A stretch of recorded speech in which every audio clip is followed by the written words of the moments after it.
What's going on, everybody? Today I'm going to go over my toolbox. All right, basically my gun, fix all kind of stuff in the field if there was any need for that, and then most of all the tools that I use, hand tools and just different stuff. We'll see. We'll look into it, but the stuff that I use when I'm working on firearms in general. All right. So we will go ahead and angle you down. I'm trying a different method to hold my camera. So I hope this works good. Well, however you say that. Okay, so this is just a regular one of these toolboxes. I got this way back in, like, I don't remember. I was probably 5 years old when I got this, and my brother kind of commandeered it and turned it into an electronics box. And then when I got old enough to realize what I had, I kind of took it back. So we'll it's really unorganized in here, but I know where most of everything's at, so I will kind of pull stuff out and then explain to you what I use it for and why I have it in here. Obviously, we got some frog lube, really any kind. I just use this for basically cleaning, lubricating. Same with this is just some CLP. Actually, I think right now it's filled up with Hops 9. And I just use that, just kind of the same thing, just another kind of gun oil. There's different kind of oils for different kind of things. This is Black Magic, some blacking, you know, and I'll use it if I do any kind of work on, if I scratch or something on the gun. This really works very well to hide those little imperfections and stuff like that. If it's bad, if you know, we'll get into that later maybe, I don't know, but it's good for covering up some mistakes and stuff like that. Got my 30 caliber and 22 caliber bore snakes. Those are indispensable. It's more CLP. Loctite, big thing. I didn't use this for the longest time. I didn't have too many issues, but I'm not a super heavy. I don't run my guns as much as I used to, put it that way. So now that I'm trying to get back up into it, some Loctite, blue Loctite's really good stuff to have. Little set of pliers. You never know what you need to use that for. Toothbrushes, dude. Toothbrushes. I thought I had more of them in here. Maybe on the bottom. Toothbrushes and just little scrubby things to apply. You know, to scrub. Yeah, to scrub all stuff in your gun. You know, to clean it up. Just miscellaneous things like that. I got some random patches in here. Some old cloth patches. Q-tips. A good set of screwdrivers. I don't know where I got this one, but this one is the perfect size. I use this all the time when I'm changing out triggers and pushing those pins, because it's the perfect size to push those pins out. But it's just a regular Phillips head, another Phillips head, pin, another Phillips head, miscellaneous things, chamber, flags, got a little bit of more grease. I've got this big guy that I don't use too much, just a bore brush rod. He's kind of messed up. He's seen better days.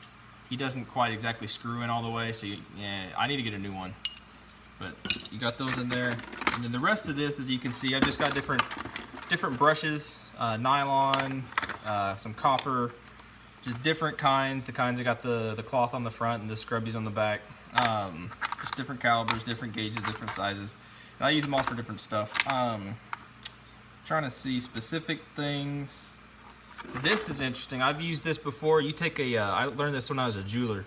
I can't remember the word or what it's called, but you get a bolt, all right, and you kind of smooth down your edges just a little bit. You put this in a Dremel, and this will help. It can help smooth out some big gouges and different things like that. I don't remember exactly when I made that, or I haven't used it forever, but that's what that's for. I don't know. There's specific instances where that comes up, and it doesn't come up that often, and so I forget when I use it. But use a copper, or no, a brass screw bolt. Use that for cleaning up the rifling, into your rifling. Same with this guy. You cut. You generally, I think I've done a video on that before, where you'll cut your rifling. This is a bit more aggressive, and then you will clean it up and polish it with that. All right. Just different miscellaneous pieces. I got some Allen keys, but I have a big bag of them. They're all supposed to be in here.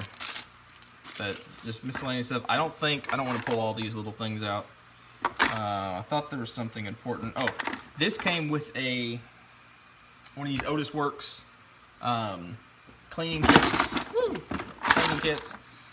And I have found it works very well also for doing your trigger, replacing your trigger. I don't know if that was what it was intended and made for. I think it is, but it's about the same size. I usually use this guy because he has a handle on it, but these guys work really good too. It's kind of, it's tapered, bigger on one end than the other. It's just kind of different. That's about it. This is a barrel nut wrench that came with a hand guard that I had. I think that's about it. In the top, miscellaneous pieces in there. Got more patches in the bottom. Indispensable. You need a punch set. All right, this is a Harbor Freight, I think, is where I got it. It's Stanley, but I use these a lot. All right, for different things. Very indispensable to have that. Scope leveler. Had this a long time ago. I'm glad I got it because I use it more than just for leveling your scope. I even use it for house projects and stuff if I just need a little level. But it's indispensable if you're trying to really put a scope on the right way. You need that. I had some excess sights, and I just kind of keep that in here, and it keeps some Loctite, some pistol sight tools, and some extra Glock sights that I've taken off. Let's see. I carry more. I've used this before as like a bore snake, and I still kind of do for pistols, especially because you can twirl it up, and then you just kind of screw it into your barrel. And especially for pistol barrel, because usually it will go far enough to get a hold of the end, and then you just pull it through and scrub it out. Some more brushes, some lens cleaner, more patches, random things that probably don't need to be in here. Another level, lens cap, lens brush. Some more screwdrivers. This guy, invest in a good one, guys. These things, these Armor's wrench things. This is a cheap one. As you can see, I've eaten up.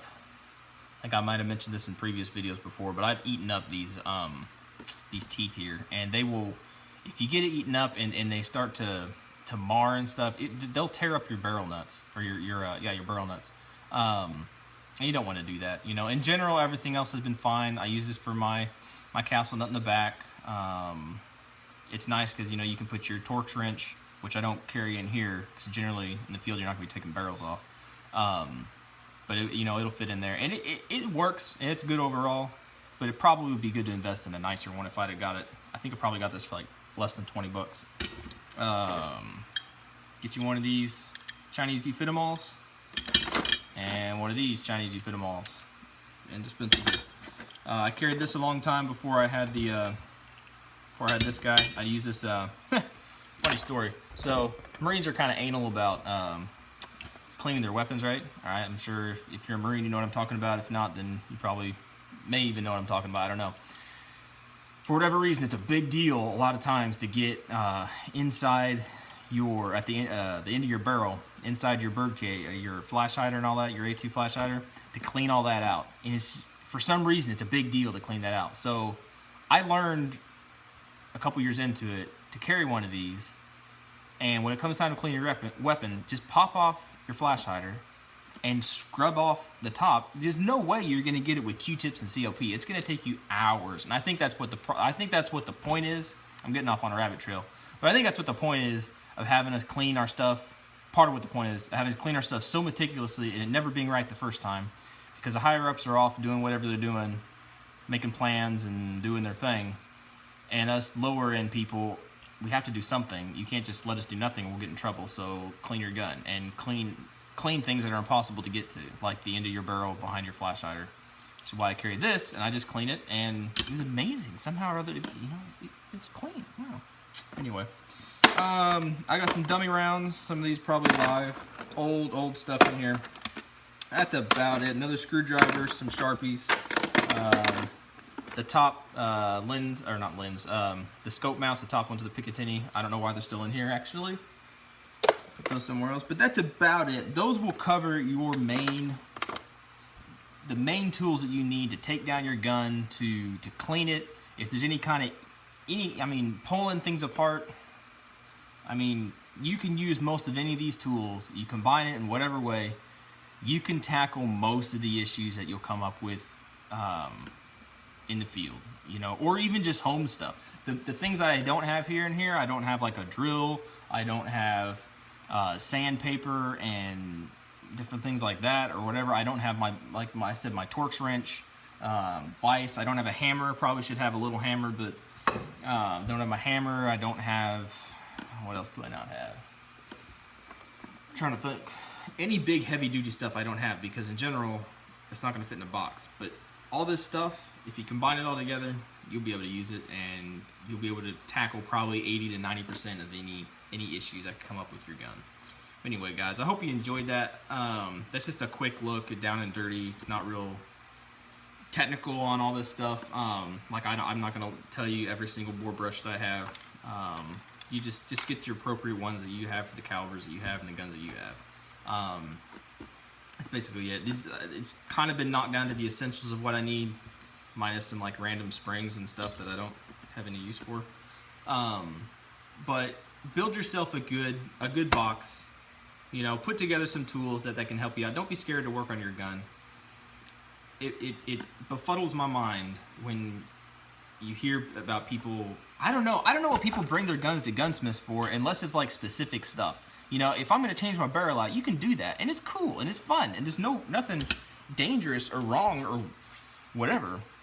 Just adventure out there and work on your own guns. I mean, it's cool. And if you're completely not comfortable with it, then that's fine. I'm not going to go try to put a new engine in my truck. I mean, I'm not that kind of inclined kind of guy. So I understand if people, you know, they work on their trucks but they don't work on their guns. Okay, I get it. That's fine.